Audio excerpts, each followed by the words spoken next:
forest.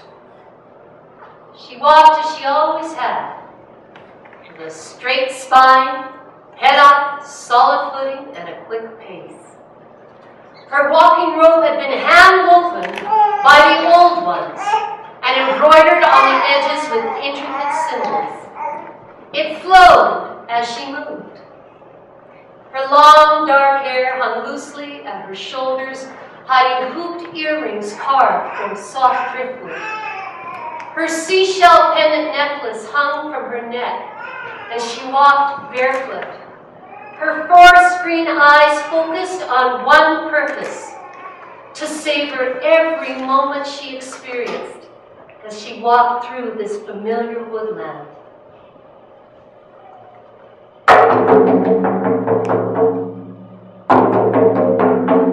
For many years she had come here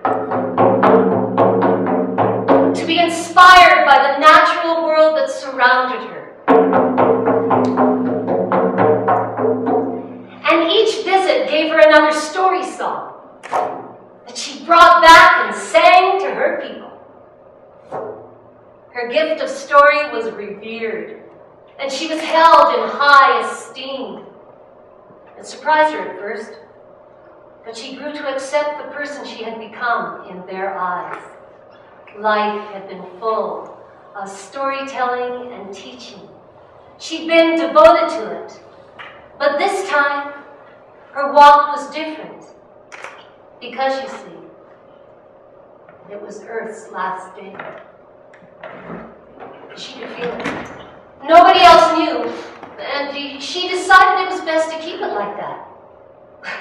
How could she explain? "Goodbye," whispered an old cedar tree. The woman reached up to touch its boughs that leaned towards her as if they were holding hands. "Goodbye," sighed an ocean wave that lapped up onto her feet and then calmly receded. The woman walked along the deserted shoreline of pebbles and sand. Her tracks filled up and disappeared. "Goodbye," she said. She crossed over to the forest once more and caught a glimpse of her reflection in a nearby stream. Crouching down, she cupped into its coolness and sipped the clean, fresh water. She stood up. Her body was weakening. She reached into the pouch that hung over her shoulder and pulled from it a cloth and wiped her brow. She found a tree and sat underneath it and saw the sun turn into a small speck of light. The air grew thin and colder. So many days she had sat or wandered underneath this canopy of green, and each time she felt so welcomed. As close as she was to nature, she didn't expect this. Ever. Her people loved the earth.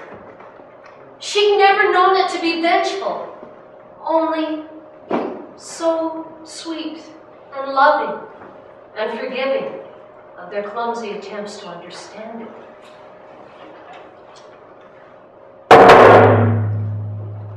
Is this the price of love? She thought about that as she watched the sky grow darker. There was so much more to do, to say, to give. Her heart felt heavy, and she wrapped her robe around herself to keep her warm. "Not yet," she protested. This was supposed to happen when she had more wrinkles, was wiser and ready to give her stories to her successors. "Not yet! I am not finished!" The magpie walked towards her, slowly. The woman laughed, weakly. "You're not squawking, my friend.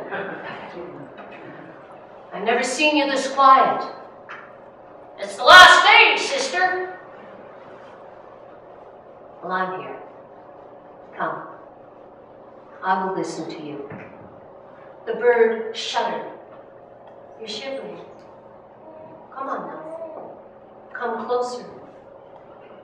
He sat up on her lap, and she wrapped her arms around him. She held him gently. "There's no moon, sister." "Why is there no moon?" in the night sky. It's the last day, little one. Didn't anyone tell you? I'm not a very good listener, he admitted. But if it's the last day, I want to be flying. Steady now, easy. You're too weak. Rest here with me. But sister, if it's the last day, I want to be flying, not waiting for it to end. But the bird's wings drooped, and his eyes grew half shut, and he curled up on her lap once more. She watched him. How many times had he interrupted her thoughts? Now she longed for his chatter. The air was getting harder for both of them to breathe. Please, sister, let me fly.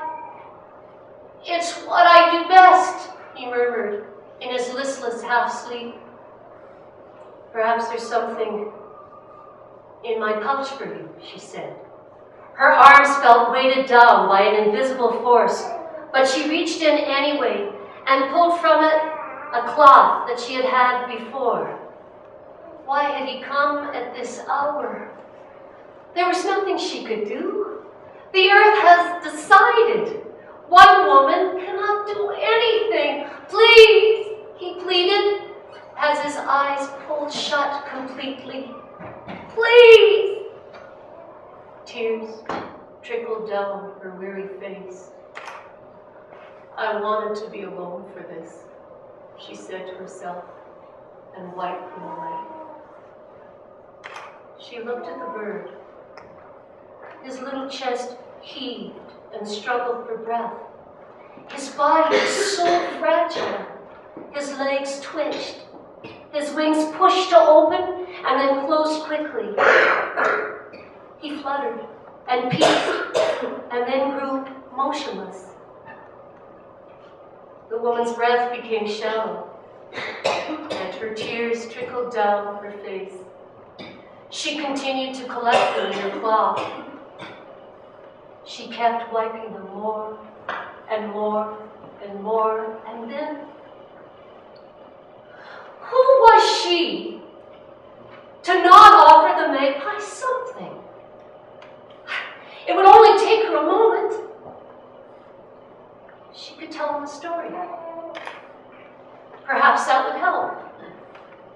She touched the bird that was growing strangely warm. She took her wet cotton cloth and draped it over his back to cool him. There once was a bird unlike any other in the forest. To most, he was just a magpie. But inside his heart, he held a secret. He could fly when no one else could. The bird sighed through his beak. Perhaps it was his cleverness that set him apart. The bird cooed and bowed his head. Perhaps it was something else. She looked up. She saw the sun turn into a star, just a star in the sky. Day had become night. There are many ways to fly, little bird. It's up to you. Perhaps I'll fly with you. Hopes, dreams, memories dissolved. Night, darkness, silence. Unseen world. A raindrop fell, and earth turned. A song drifted over a new wind as one black wing stretched, ready to fly. The end.